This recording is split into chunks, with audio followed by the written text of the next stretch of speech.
This is the Armchair Verdict, home of sensible boxing talk. Thank you for watching. If you haven't already, please could you like the video and subscribe to the channel? It will be greatly appreciated. Now today I want to talk about Mr. Tim Tszyu. It was a bad night at the office for him on Saturday night, getting stopped in 3 rounds by heavy-handed Russian Bakram Murtazaliev. I'm a big Tim Tszyu supporter, so watching that, it was a tough watch for me. It was literally like a car crash in slow motion. From the very first round, I said out loud, one of these days he's going to get punished for walking forward like this, no defense. By the second round, it was pretty obvious that this was the day he was getting that punishment. It was just horrific. I couldn't believe what I was seeing. My jaw dropped. Since the fight, there's been a lot of things said, and that's what I want to talk about in this video. There's 4 things I've seen said most of all in comment sections and online. First of those is that Tim Tszyu needs to retire. Second one is that Tim Tszyu is a hype job. Third one, he got exposed. The fourth one, he underestimated his opponent. Now, do I agree with these things? People, as I told you at the start of the video, this is the home of sensible boxing talk. No, I do not believe a 29-year-old former world champion with only 2 losses needs to retire. So I'm not going to discuss that any further. Absolutely not. Is he a hype job? That's the second one.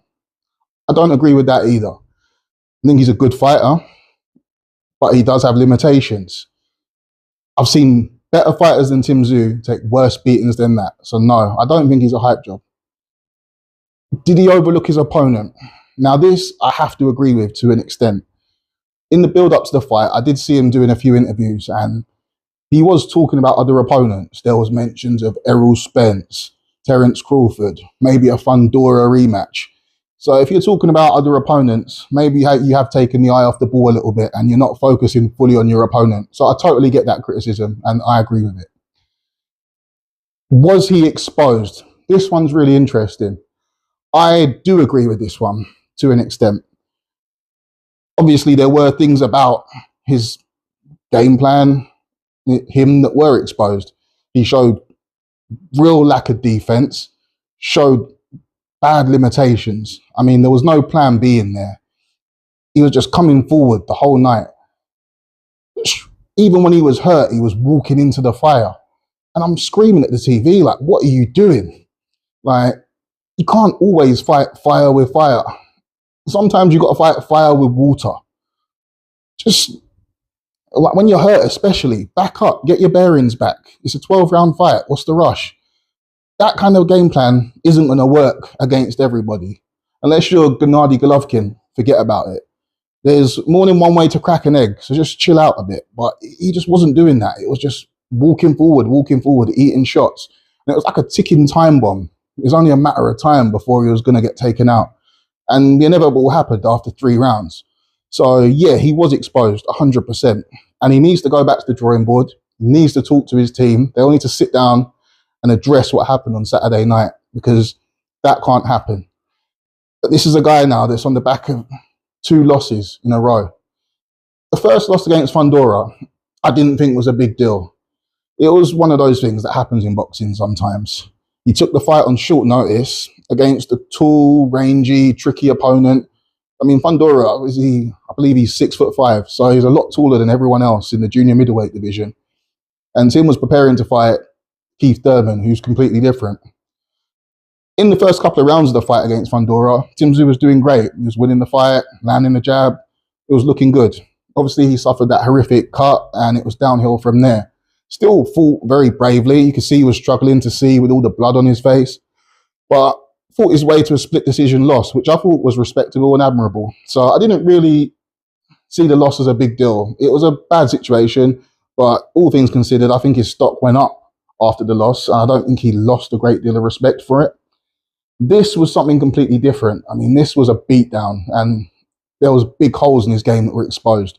So he needs to address this, and his next move, he needs to think about it very carefully and make sure it's the right move. Maybe go back to Australia, have a homecoming fight in front of your home fans, feel the love, home comforts, get back in the zone, and then get back on the horse. As for Bakram Murtazaliev, I feel a bit bad for him because this whole thing has been marketed as the Tim Tszyu show, and there wasn't really much talk about him coming into it. Even since, a lot of the talk has been, oh, Tim Tszyu, hype job, overlooked his opponent. But I don't think people have really given Murtazaliev his credit, especially considering he was the champion coming into the fight and Tim was the challenger. So this is a guy who won his title away from home in Germany while he was fasting for Ramadan. So that gives you the idea of the kind of fighter that you're dealing with. Tough customer, strictly business. But he didn't get the memo on Saturday. Came in, wiped out Tim Tszyu completely. And now the world is his oyster, really. There's a lot of great fights in that division. I mean, you've got Terence Crawford, Errol Spence, Fundora, Virgil Ortiz, Boachuk, Madrimov. Jamel Charlo may want to get back into the mix. So there's a lot of fun fights for him to look at. And I would love to see him in with some of those guys. Because while it was a great performance against Tim Tszyu, I do feel like it was put on the plate for him a little bit. If he's in with someone a bit more defensively aware, someone who's going to set traps and just come with a better game plan, maybe a Terence Crawford or a Madrimov, I think you're looking at a slightly different fight. It's not going to go like that. But I'm looking forward to seeing it. But people, I want to know what you think about Saturday night. How did you view it? Do you disagree with me? Do you think Tim Tszyu should retire after back-to-back losses? Do you think he's a hype job and he got exposed? Let me know what you're thinking. And Murtazaliev, what do you want to see him do next? Out of all those fighters I just named, which one would you like to see him going with most? Or is there someone else you would prefer to see him going with? Sound off in the comment section. Let me know what you're thinking. I want to hear it. Don't forget to like the video and subscribe to the channel also. Thank you for watching. See you on the next one.